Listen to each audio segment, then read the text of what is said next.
These are the 13 films that dominated American movie theaters in 1972. From the greatest gangster picture ever made to a disaster film that capsized expectations, from black cinema that broke barriers to a Western had collapsed after a brutal string of expensive flops in the late 60s, and desperate executives handed creative control to young, hungry filmmakers willing to work cheap. Directors like Francis Ford Coppola, Peter Bogdanovich, and John Borman suddenly found themselves with freedom their predecessors could only dream about. The results were staggering. Domestic box office hit approximately $700 million that year, while admissions jumped 36% from the previous year to nearly 1 billion tickets sold. $1.70 got you into the theater back then, which works out to about $10 today. Numbers only tell part of the story, though. America itself was fracturing at the seams. Vietnam still raged overseas, Nixon had just returned from his historic trip to China, and in June, a group of burglars broke into the Watergate Hotel, setting in motion events that would consume the presidency. Audiences craved films that matched the complexity and cynicism of their world, and Hollywood delivered. Here are the 13 films that ruled 1972. Alfred Hitchcock had reached 72 years old, and plenty of people figured he was finished. His previous 2 pictures, Torn Curtain and Topaz, had let down both critics and audiences, but the master of suspense had one more masterpiece left in him. Frenzy marked his first British film in 2 decades and his return to the serial offender thriller he'd practically invented. It became his first and only R-rated picture, featuring content that shocked audiences accustomed to his classical restraint. $12.6 million came in against a $2 million budget, and critics hailed it as his finest work since Psycho. Vincent Canby called it the most entertaining Hitchcock film in over a decade. What set Frenzy apart was Hitchcock's technique. One sequence became legendary as the antagonist takes a victim upstairs and the camera tracks backward down the stairs, out the front door, and across a busy London street in a single, unbroken take. We never see what happens because the horror lives entirely in our imagination. Hitchcock battled serious health issues during production, requiring a pacemaker while fighting arthritis. Yet he maintained his legendary perfectionism. Frenzy would stand as his final critical and commercial triumph before he passed away in 1980. Most films on this list featured big budgets and bigger stars, but Sounder cost less than $1 million to make. It earned nearly $17 million and made Oscar history along the way. Martin Ritt directed the picture, a filmmaker who'd been blacklisted in the 1950s and devoted his career to stories about injustice. Sounder adapted William H. Armstrong's Newbery Medal-winning novel about a black sharecropping family in Depression-era Louisiana. Cicely Tyson and Paul Winfield portrayed parents struggling to survive after the father ends up imprisoned for stealing food. Something unprecedented happened at the Academy Awards. Sounder received 4 nominations, including Best Picture,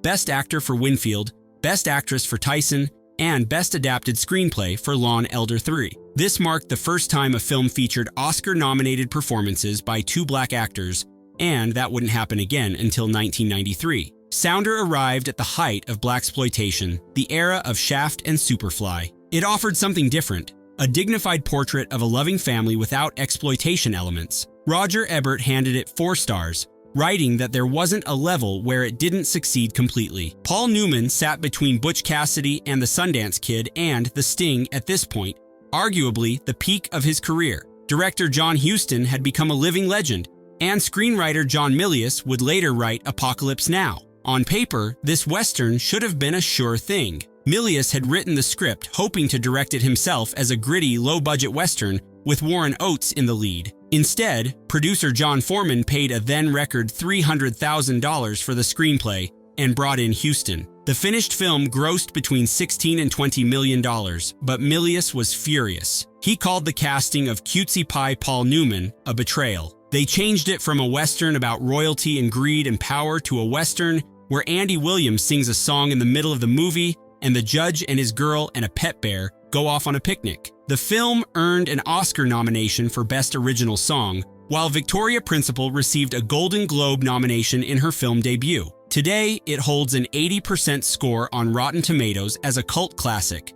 1972 was the year America finally discovered him. The Valachi Papers often gets dismissed as a Godfather cash-in, but that's not quite fair. Dino De Laurentiis acquired the rights to Peter Moss's best-selling book in February 1969, before The Godfather even entered production. Columbia Pictures did move up the release to October 1972 to capitalize on America's hunger for organized offending pictures. Bronson earned $1 million plus a percentage, serious money for the era, and the film grossed approximately $17 million domestically. Angelo Infanti appeared in both this film as Lucky Luciano and The Godfather as Fabrizio, making him perhaps the only actor to play major roles in competing mafia pictures the same year. Critics weren't kind. Source author Peter Moss himself called it one of the worst films ever made. Audiences didn't care though, and by 1973, Bronson had become the world's #1 box office attraction. Producer Jay Weston first met Billie Holiday at the 1957 Newport Film Festival.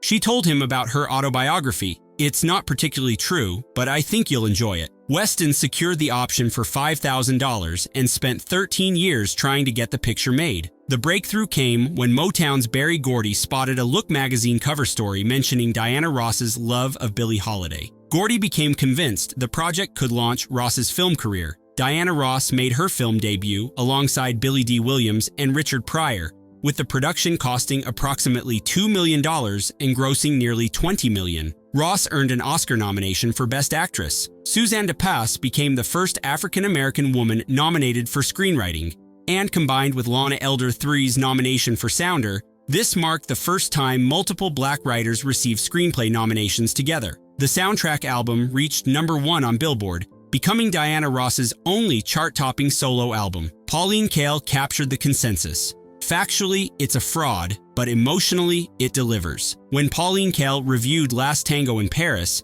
she compared its premiere to the debut of Stravinsky's Rite of Spring. Roger Ebert later called her review the most famous movie review ever published. Bernardo Bertolucci's film starred Marlon Brando opposite 19-year-old Maria Schneider. It premiered at the New York Film Festival in October 1972 and earned $36 million despite being banned in multiple countries. Italy seized the film 1 week after its December release. In 1976, the Italian Supreme Court ordered all copies destroyed, while Bertolucci received a suspended prison sentence and lost voting rights for 5 years. The controversy centered on a specific scene involving improvised content that Schneider wasn't told about beforehand. She described feeling humiliated and violated. Bertolucci admitted in 2013 that he'd been horrible to her because he wanted her authentic reaction rather than a performance. Schneider never reconciled with the director, struggled for decades, and passed away in 2011 at 58.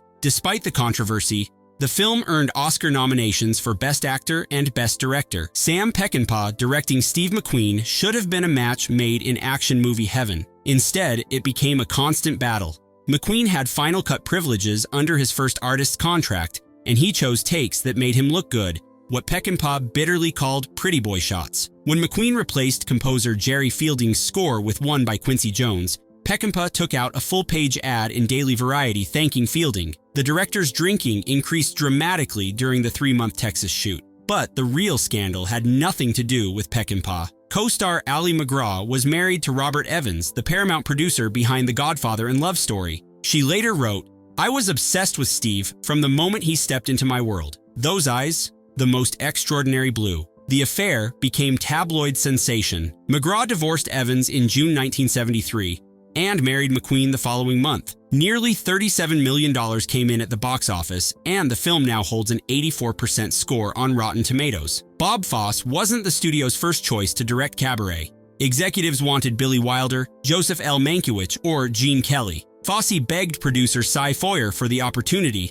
and his vision would revolutionize the movie musical. His key innovation changed how musicals told their stories. Nearly all musical numbers are diegetic, performed inside the Kit Kat Club rather than characters breaking into song during the narrative. The only exception is Tomorrow Belongs to Me, performed by Hitler Youth in a beer garden, a scene so disturbing it remained censored in West Berlin until 1976. Liza Minnelli modeled Sally Bowles on silent film star Louise Brooks at her father, Vincente Minnelli's suggestion. $42 million followed, along with 8 Oscar wins, director, actress, supporting actor for Joel Grey, plus cinematography, art direction, film editing, sound, and original song score. Yet it lost Best Picture to The Godfather. That year, Bob Fosse became the only person ever to win an Oscar, Tony, and Emmy in the same year. Forbes recently ranked Cabaret the best movie musical of all time. Robert Redford insisted on shooting in nearly 100 actual Utah locations when the studio wanted to use a backlot. Redford won that fight. Director Sidney Pollack mortgaged his home to cover budget constraints. Art director Ted Haworth drove over 26,000 miles scouting locations across Mount Timpanogos, Zion National Park, and what would become Sundance Resort. The film told the true story of John Jeremiah Johnson, an 1820s mountain man nicknamed Liver-Eating Johnson for allegedly consuming the organs of warriors who took his wife. The movie wisely omitted the cannibalism.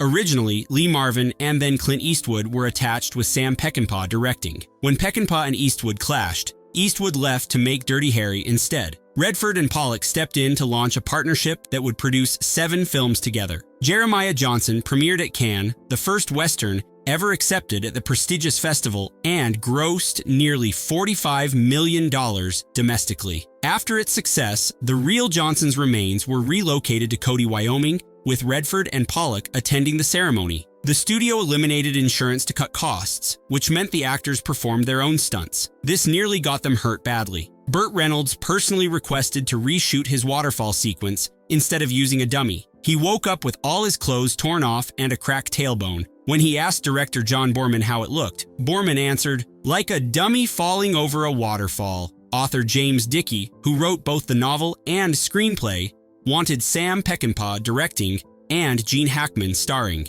During filming, an inebriated Dickey argued with Boorman over script changes, and the confrontation turned physical, leaving Boorman with a broken nose and 4 shattered teeth. The film's notorious assault scene remains among cinema's most disturbing sequences. The iconic dueling banjos sequence launched a cultural phenomenon, and Arthur Smith, who wrote the original composition in 1955, sued for credit and royalties and won. $46 million poured in against a $2 million budget, earning 3 Oscar nominations, including Best Picture. Georgia's economy transformed, with Governor Jimmy Carter establishing a state film commission and Rabun County developing a $20 million rafting industry. Peter Bogdanovich openly acknowledged that What's Up, Doc was a tribute to Howard Hawks' 1938 screwball classic, Bringing Up Baby. Studios rarely greenlight projects like that, but this one grossed $66 million. The San Francisco car chase took 3 weeks to film with 28 stunt performers. It became the first American film to credit stunt performers in the end titles. The concrete steps at Alta Plaza Park remain permanently damaged from filming done without city permission. Barbra Streisand disliked the script throughout production and gave interviews predicting a major flop. She never changed her mind,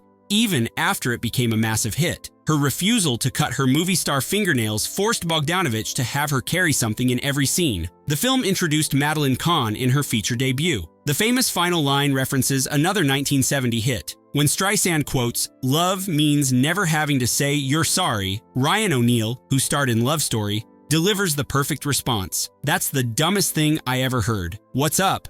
Doc ranks 61st on AFI's list of greatest American comedies. Producer Irwin Allen earned his nickname Master of Disaster with this capsized ocean liner thriller. $84 million came in at the box office, effectively inventing the 1970s disaster genre. The dining room sequence required revolutionary practical effects. Sets were built in sections, tilted by forklifts to simulate rolling, then mounted upside down. 6 water cannons, 3 high-pressure pumps, and over 3.5 million gallons of water created the chaos. Director Ronald Neame assembled a cast featuring 5 Oscar winners. Gene Hackman led the survivors. Gene Wilder was originally cast but dropped out, so Red Buttons took his place. The performance everyone remembers belongs to Shelley Winters. She gained 35 pounds and trained with a swimming instructor to extend her underwater breath-holding capacity. At the climax, her character performs a heroic underwater swim, and Winters did the sequence herself, earning her 4th Oscar nomination. The film ranked number 1 for 12 consecutive weeks. The Poseidon adventure spawned Earthquake, Airport, 1975, The Towering Inferno, and countless imitators. Mad Magazine's parody issue became their best-selling ever. Paramount executives wanted anybody but Marlon Brando for the lead. The young directors could make deeply personal films that also broke box office records, with Hollywood toward the blockbuster model we know today. But 1972 remains the high watermark of director-driven American cinema, a year when 13 films didn't just dominate these could be.